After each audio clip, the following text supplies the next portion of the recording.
उत्तरकांड में एक विशेष घटना का उल्लेख किया गया है जो भगवान राम की दिव्यता और उनके अद्भुत प्रभाव को प्रदर्शित करती है। इस घटना में यमराज भगवान राम से मिलने के लिए आते हैं और यह न केवल भगवान राम की महिमा को उजागर करती है, बल्कि यह भी दिखाती है कि भगवान राम के आदेशों के सामने समय और काल भी असहाय है।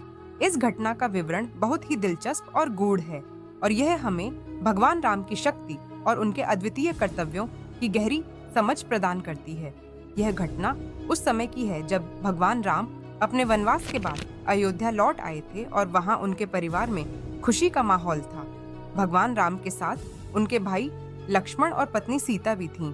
यमराज, जो मृत्यु के देवता माने जाते हैं, एक दिन भगवान राम के पास आते हैं। वे भगवान राम से मिलने का निमंत्रण लेकर आते हैं और उन्हें कुछ गोपनीय बातें बताने के लिए तैयार होते हैं। यमराज का भगवान राम से मिलना अत्यंत महत्वपूर्ण था, क्योंकि यह दर्शाता है कि वे किसी उच्च शक्ति के सामने कितने अधीन हैं। यमराज ने भगवान राम से कहा कि वह लक्ष्मण के लिए शांति की प्रार्थना करना चाहते हैं। यमराज का संदेश बहुत गंभीर था और उन्होंने यह भी बताया कि अगर कोई तीसरा व्यक्ति उनकी वार्ता में हस्तक्षेप करेगा तो उसे मृत्यु का सामना करना होगा।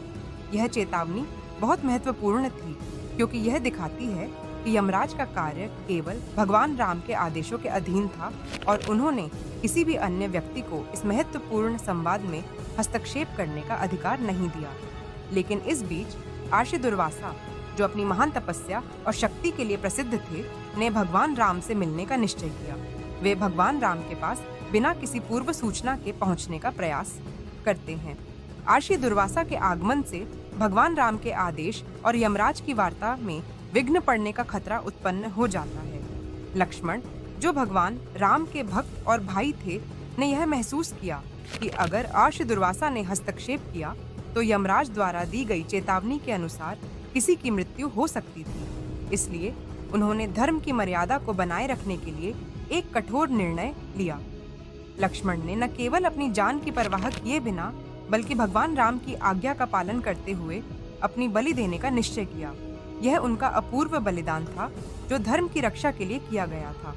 लक्ष्मण का यह कदम न केवल उनकी निष्ठा को प्रकट करता है, बल्कि यह भी दिखाता है कि वे अपने बड़े भाई भगवान राम के लिए किसी भी प्रकार का त्याग करने के लिए तैयार थे। यह दृश्य अत्यंत मार्मिक और अद्भुत था, क्योंकि यह हमें यह समझाता है कि भगवान राम की महानता न केवल उनके शारीरिक या मानसिक बल में थी, बल्कि उनके आध्यात्मिक और दिव्य गुणों में भी। जैसे ही लक्ष्मण ने अपने बलिदान का संकल्प लिया, भगवान राम ने अपनी दिव्य शक्ति से समय यानी काल को रोक लिया।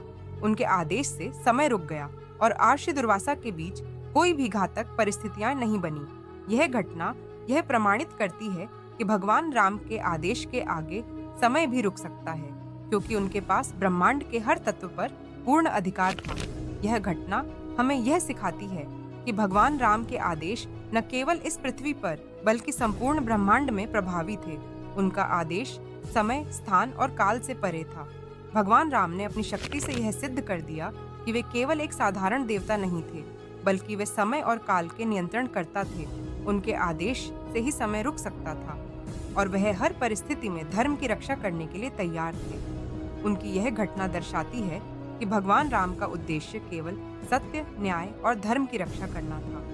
उनके लिए कोई भी बलिदान छोटा नहीं था और वे किसी भी कठिन परिस्थिति में अपने भक्तों की रक्षा करने के लिए अपनी शक्ति का प्रयोग करने को तत्पर थे। यह घटना यह भी प्रदर्शित करती है कि भगवान राम का विश्वास और भक्ति केवल उनके भक्तों द्वारा ही नहीं, बल्कि संपूर्ण ब्रह्मांड द्वारा सम्मानित है। इस घटना से हमें यह भी शिक्षा मिलती है कि भगवान राम के मार्ग पर चलने से हम केवल अपनी जीवन की चुनौतियों से नहीं, बल्कि ब्रह्मांडीय शक्तियों से भी सही तरीके से जूझ सकते हैं। जब हम धर्म के मार्ग पर चलते हैं और ईश्वर पर विश्वास रखते हैं, तो हमें किसी भी परिस्थिति में डरने की आवश्यकता नहीं होती।